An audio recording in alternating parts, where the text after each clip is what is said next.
Comment allez-vous? Je vais très bien chez vous. Dieu merci, tout va très bien.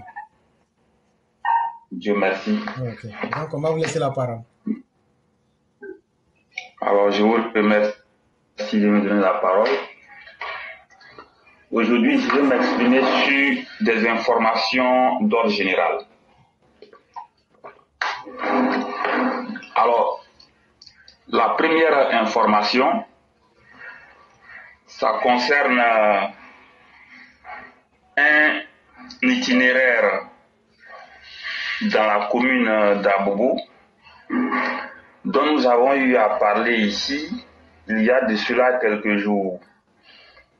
Si vous vous souvenez, nous avons dit qu'il y a un itinéraire qui partait du carrefour Trois-Chatons pour venir vers l'église catholique François Xavier, passer devant le commissariat du 15e, le carrefour Joc, pour aller au carrefour commissaire à Abobo, Sogefia. Nous avons demandé ici, il y a de cela quelques jours, que cet itinéraire qui est dans un état de dégradation très avancé, nous avons demandé qu'il soit réhabilité. Alors depuis hier nuit, les travaux ont commencé. Donc les travaux sont en cours en ce moment même pour la réhabilitation de cet itinéraire. Alors comme nous avons demandé et que nous avons obtenu, il est tout à fait normal pour nous de venir porter l'information à la connaissance du public ici, que conformément à ce que nous avons demandé, les travaux ont bel et bien commencé et nous souhaitons que ces travaux se poursuivent et se terminent dans de très bonnes conditions. Deuxième information, le gouvernement ivoirien a annoncé publiquement les travaux de construction de la centrale solaire de Sokoro dans le département de Ferkessédougou. Sokoro est un village qui se trouve à 5 km de Ferkessédougou-ville et ce village-là va accueillir la deuxième centrale solaire après celle de Bundiali. Il est également important pour nous de porter cette information à la connaissance du public. Troisième information importante.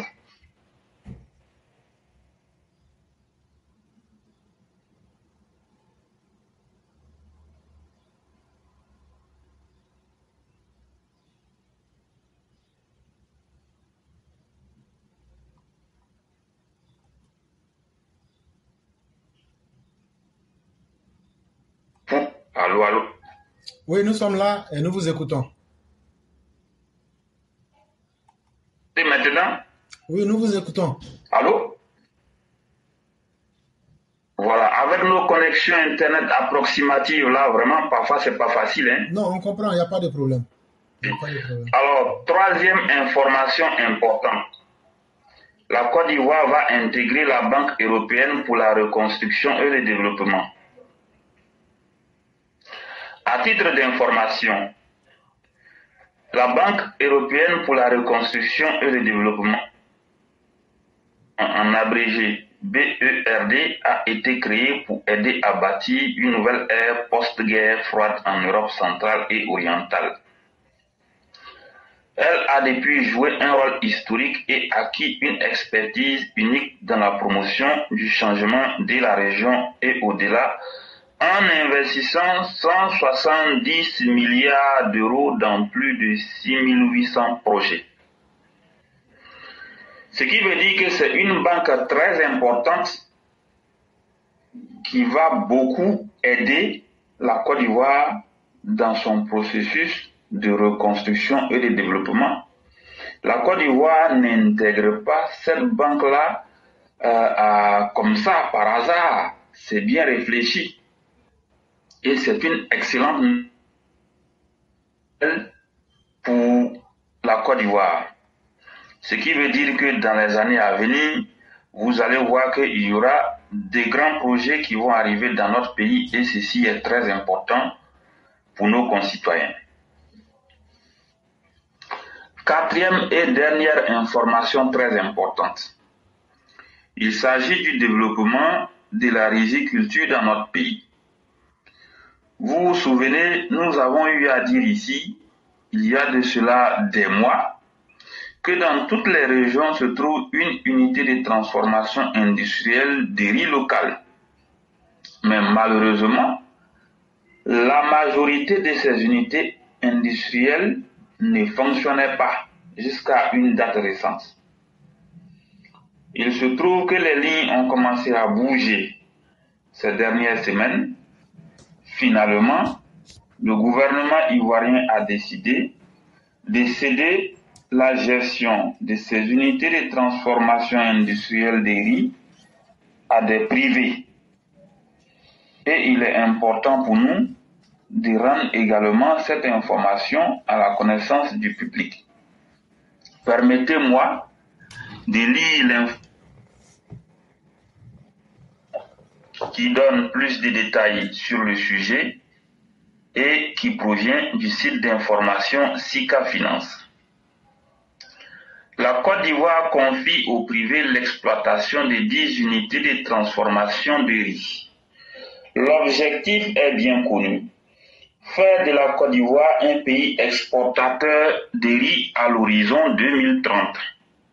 Dans cet élan, le ministre ivoirien de l'Agriculture et du Développement rural, Kobena Kwasi Adjumani, a procédé ce 16 avril 2024 à la remise des contrats d'exploitation de 10 unités de transformation de riz paddy d'une capacité de 5 tonnes par heure à des opérateurs privés.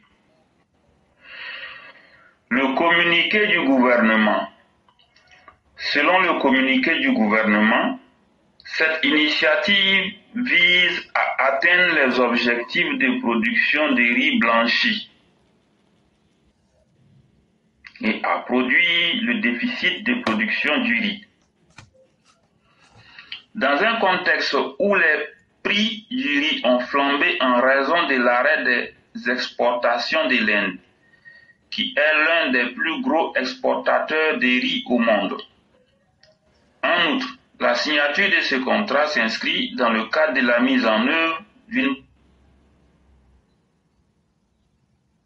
renforcer le tissu industriel à travers notamment l'acquisition de 30 unités de transformation de riz paddy de capacité 5 tonnes à l'heure, soit une capacité annuelle de 750 000 tonnes, souligne la note du gouvernement. Engagée dans un ambitieux programme de production rizicole, la Côte d'Ivoire se dote ainsi des capacités de transformation qui devraient être réparties dans les zones de culture à l'effet de permettre aux producteurs de disposer de moyens de traitement à des coûts relativement plus compétitifs. Notons que la Côte d'Ivoire a mis en œuvre un programme intitulé SNDR, Stratégie nationale de développement de la riziculture, pour la période de 2020 à 2030, qui vise à mettre en place des projets rizicoles intégrés prenant en compte l'irrigation, l'exploitation rationnelle des parcelles, la production des semences à haut rendement et la mécanisation. Dans ce cadre, l'État projetait au départ de parvenir à l'autosuffisance en 2025 et de devenir exportateur net en 2030. Une échéance qui ne devrait pas tenir. En 2022, la Côte d'Ivoire avait importé pour 810 millions de dollars de riz, soit environ 505 milliards de francs CFA, séissant comme le plus grand importateur au niveau africain.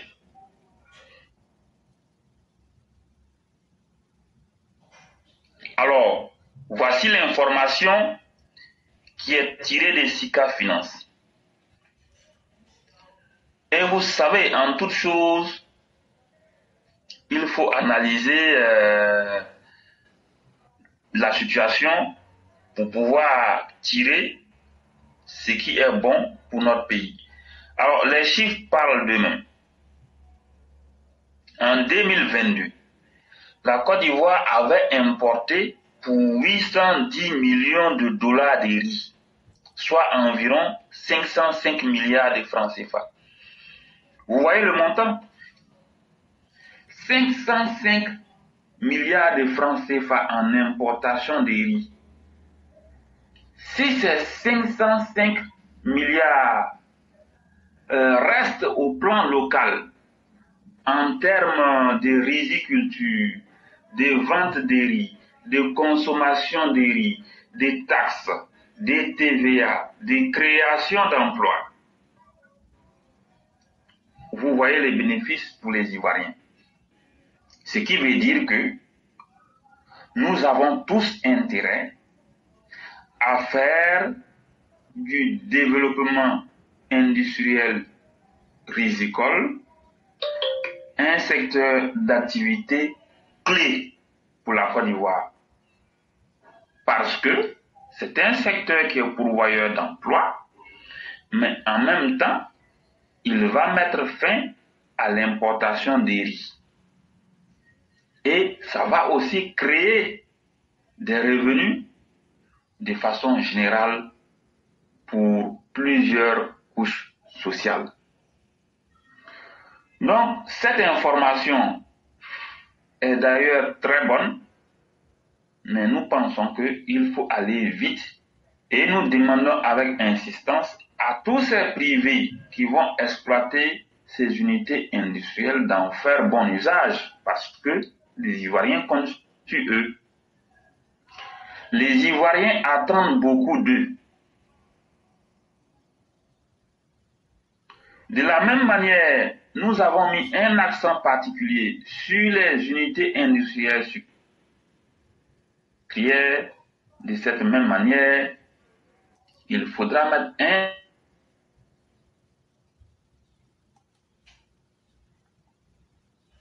un accent particulier sur les unités industrielles rizicoles.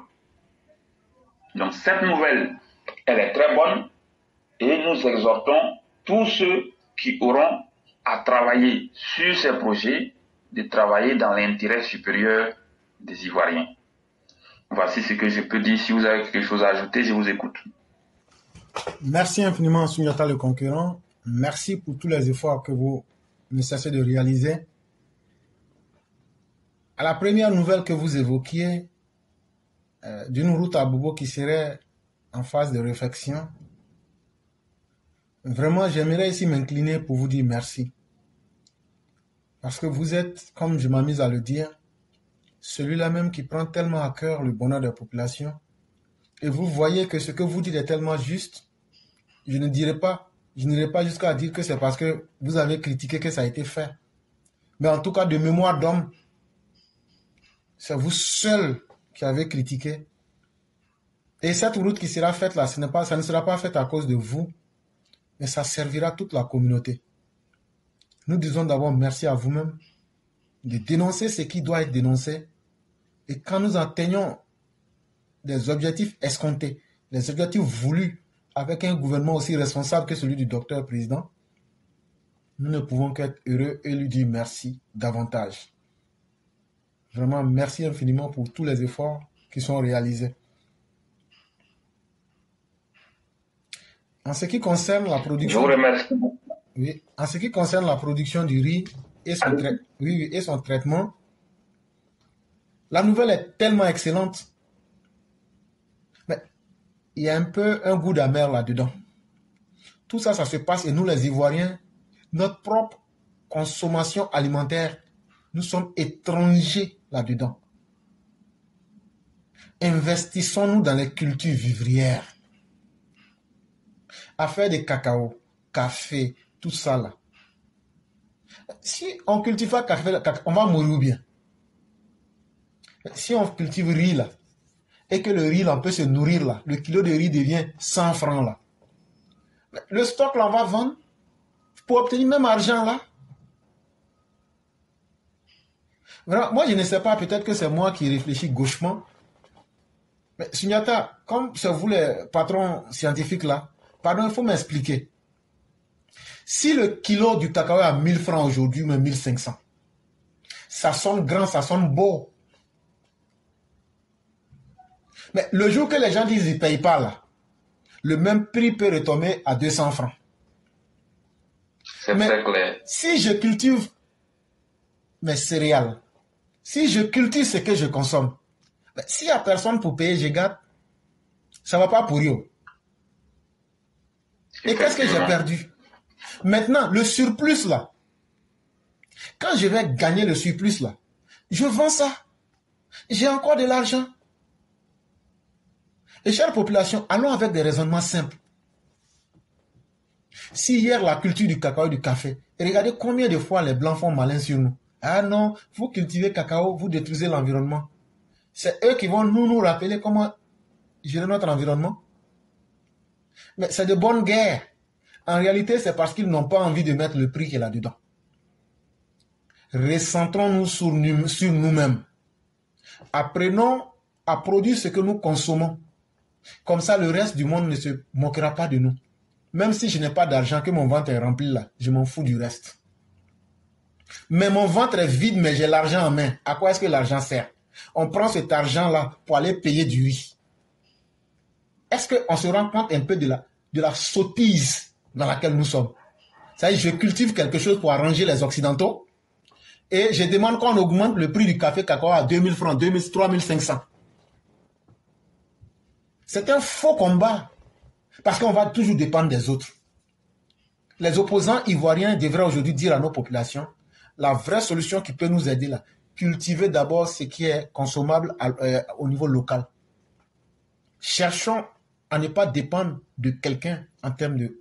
Même si on ne peut pas, en termes médicinaux ou en termes technologiques, compétir avec les Blancs, cherchons au moins à ne pas dépendre d'eux dans notre nourriture. Ce serait déjà une forme de souveraineté que nous aurons acquise. La souveraineté, là, ce n'est pas dans la bouche. La souveraineté, là, ce n'est pas en criant. La souveraineté, là, ça s'arrache. Arrachons nos ventres aux étrangers qui nous nourrissent. C'est comme ça que nos ancêtres ont vécu.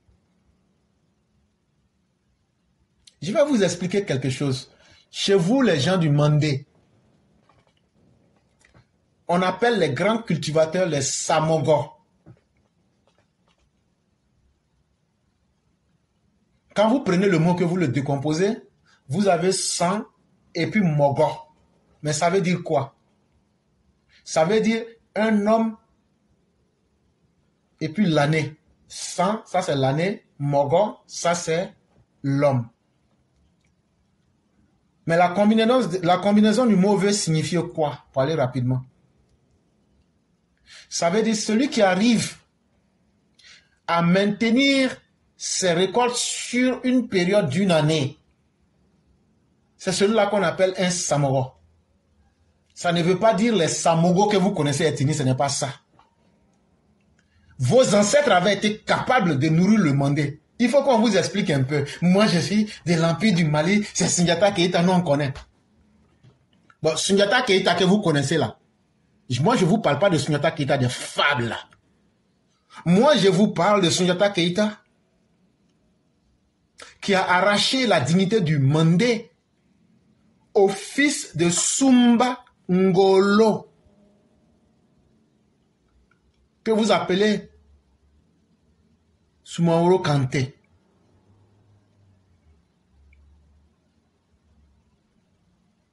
L'individu n'était pas aussi mauvais qu'on veut le faire croire. À un moment de l'évolution de l'Empire Mandé, les gens étaient tentés d'aller vers la chasse, ce que vous connaissez qu'on appelle le dozoya. Et à un moment, la famine sévissait dans le Mandé. Et donc, pour mettre fin à la famine,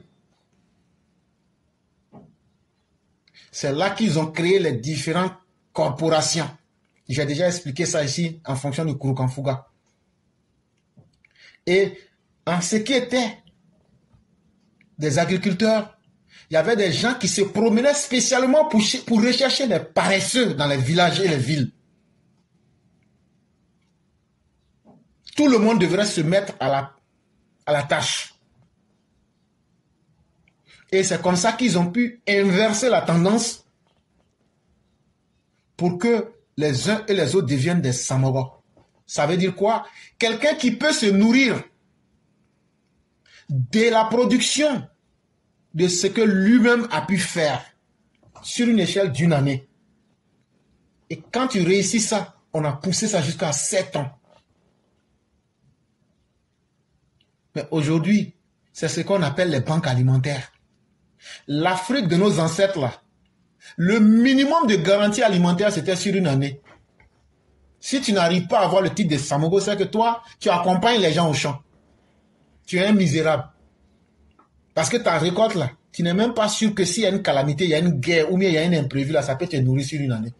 Toi, on ne te considère pas comme un paysan. Tu accompagnes les gens dans le champ. En tout cas, tu passes aussi sur la route où les gens vont au champ. Comme les élèves qui vont à l'école et puis qui s'en vont dormir, ou même qui bavardent et puis qui ne suivent pas les cours, là. Toi, tu es comme ça. Et nous, aujourd'hui, on ne copie ni les modèles de nos ancêtres, on ne copie pas le modèle des Occidentaux qu'on veut suivre, mais on s'attend à ce que la vie change. Et on s'abonne aux mosquées, on s'abonne aux églises, et on s'abonne à la politique de ceux qui vendent du rêve. Non, une fois que vous chassez les Russes ou même les Français, l'Afrique sera riche. Vos ancêtres n'étaient pas malheureux parce qu'ils travaillaient. Est-ce que vous-même vous travaillez? Ou bien chaque fois dans la mosquée, non, on dit Jésus a jeûné 40 jours, il a vaincu le démon. Bête que tu sois. Tu sais pas que c'est une allégorie? Sunyata.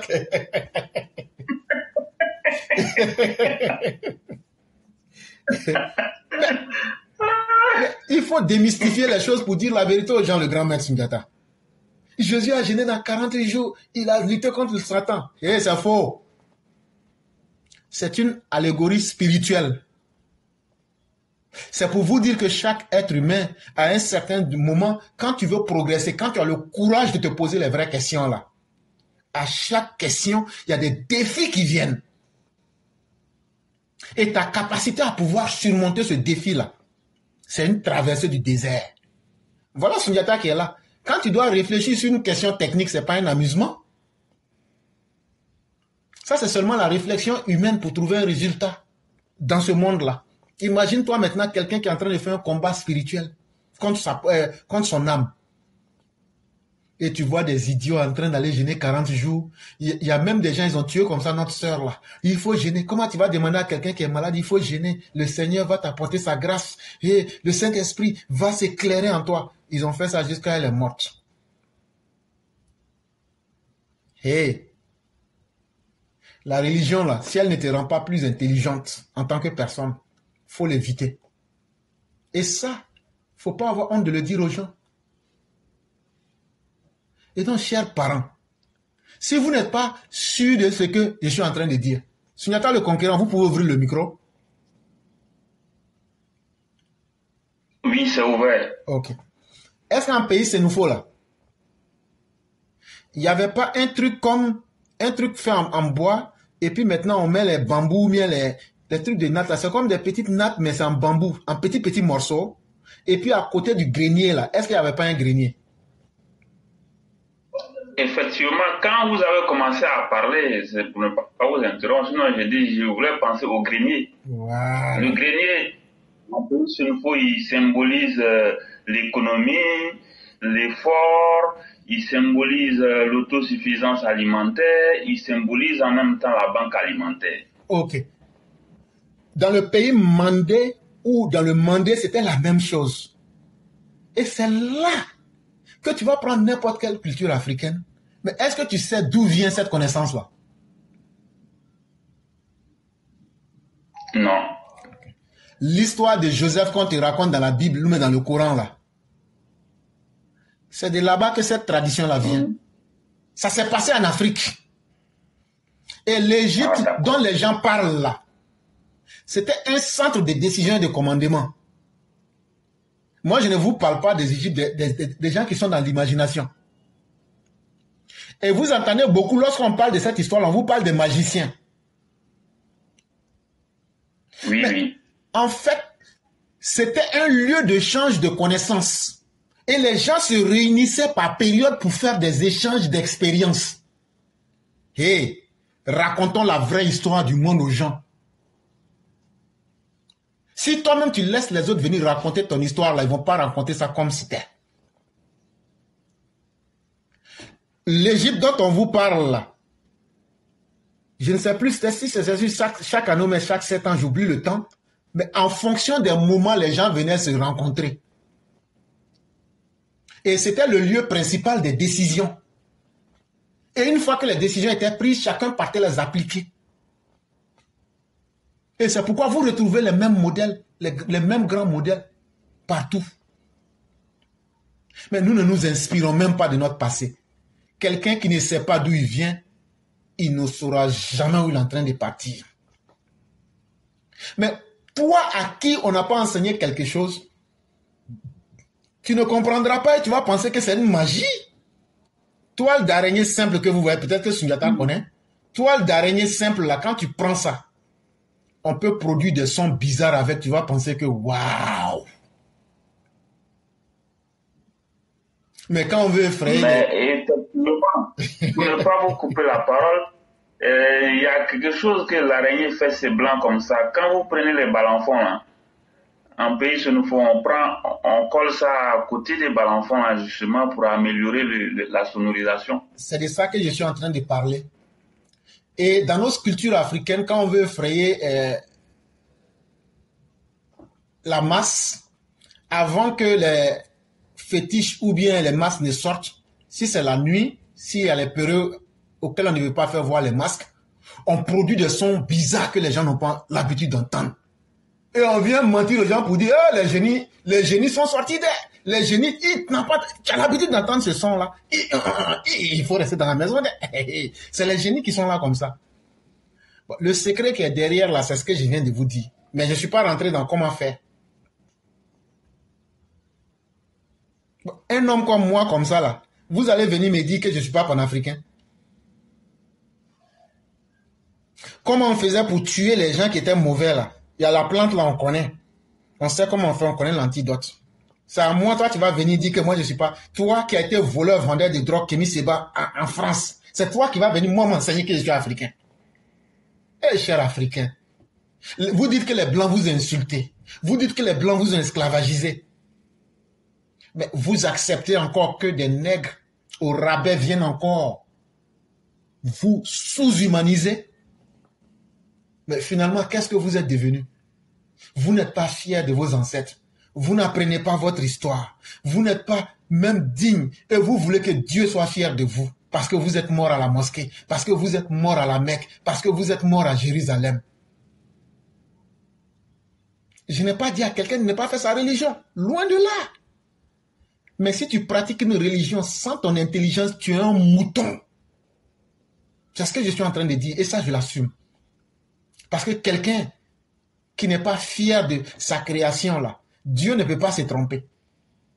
Et quand Dieu va te juger, il te demandera, oh, toi-même là-haut, tu as mis ta foi en des choses ou bien en des personnes plus que moi, Dieu là. Quand je t'ai créé là, est-ce que ces choses-là étaient témoins?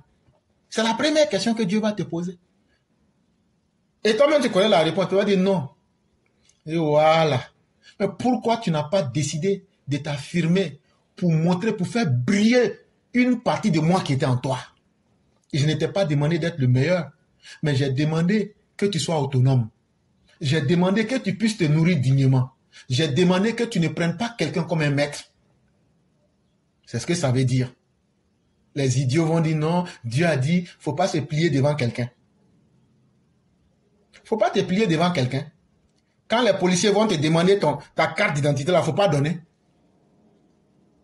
Ils vont te déplier et puis te courber. Là même, ça ne sera pas accroupi. Disons les choses simplement, chers Africains. Quand tu as perdu ta route là où tu es là, tu t'arrêtes et puis tu regardes, qu'est-ce que je peux récupérer d'où je viens? On peut tout reprocher aux Blancs. Mais le peu d'héritage humain que nos ancêtres nous ont laissé là, même si c'est à partir de ton père, regarde les qualités qui étaient dans ton père, prends-les. Toi, en prenant ces qualités-là, tes enfants vont les accumuler et ainsi de suite sur plusieurs générations là, on va retrouver des valeurs. Sinon, nous serons en train de commettre un suicide collectif. Chers Africains, soyez fiers de vous-même. Dans la compétition de ce monde-là, aucun peuple n'aime être dominé. Mais chaque peuple veut dominer l'autre. Ça fait partie de la nature. C'est une quête. C'est une conquête. Mais toi, tu fais quoi pour faire changer la balance? C'est ce qui va te faire progresser ou mais c'est ce qui va te mettre en arrière? Et donc, vraiment, merci beaucoup. Merci infiniment. Et continuons avec le travail que vous faites. Parce que beaucoup pensent que dans la vie, quand tu fais quelque chose, tu dois obtenir les résultats en numéraire. Ça veut dire l'argent. Mais Sundiata, quand moi je vous vois en train de critiquer les problèmes sociaux et trouver des solutions, il faut savoir que chaque pas qui va servir au bonheur des populations, là, peut-être que Dieu va augmenter ta vie. Ce n'est pas faux, hein? Ce n'est pas faux. Amen. Oui, oui. Même chez nous en Afrique, là, il y a une pratique qu'on fait là. Vous vous amusez avec la vie là. Il y a beaucoup de choses à apprendre, hein? Toi, tu es là, tu fais du mal là. Tu es en train d'abréger ton existence dans la malédiction. Le jour que tu meurs, tout le monde dit amen. Il était temps, hein? Il était temps. Comme si tu as vécu 1000 ans. Ça veut dire que le cosmos, l'univers même priait Dieu pour que ta vie s'abrège. Mais quand tu fais du bien là, quand tu meurs là, ou même les gens même sont là, des gens comme Alassane Ouattara là, ils sont là, ils font du bien ici, ils font du bien là-bas, ils font route, on l'insulte, là où on l'insulte, c'est là-bas et ça va faire du bien. C'est pas moi qui le dis. Ça est dans vos livres religieux là. Quelqu'un à qui on fait du mal, mais lui il continue à faire du bien là. Dieu ne va jamais l'abandonner. Donc c'est pas en insultant, c'est pas en allant faire coup d'état comme Ouattara.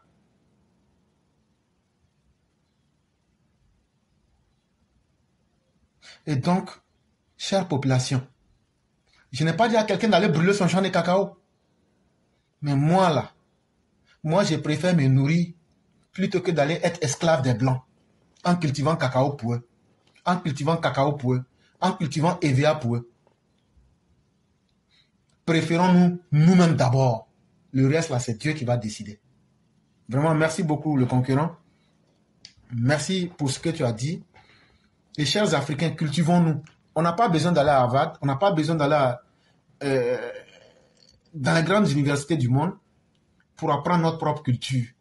Ce qui a fait que les autres nous ont battus là, c'est parce qu'ils nous ont diabolisé notre propre culture dans nos têtes. Mais apprenons à voir la vérité. Il y a combien de nos connaisseurs qu'on a ostracisés en les qualifiant de sorciers ou même de méchants, alors que c'est des gens qui maîtrisaient simplement les principes de la nature. Ils savent que telle plante, quand tu enlèves à telle heure, c'est vénéneuse. Telle plante, quand tu enlèves avant 6 heures du matin, ou bien telle plante, c'est la nuit, il faut enlever.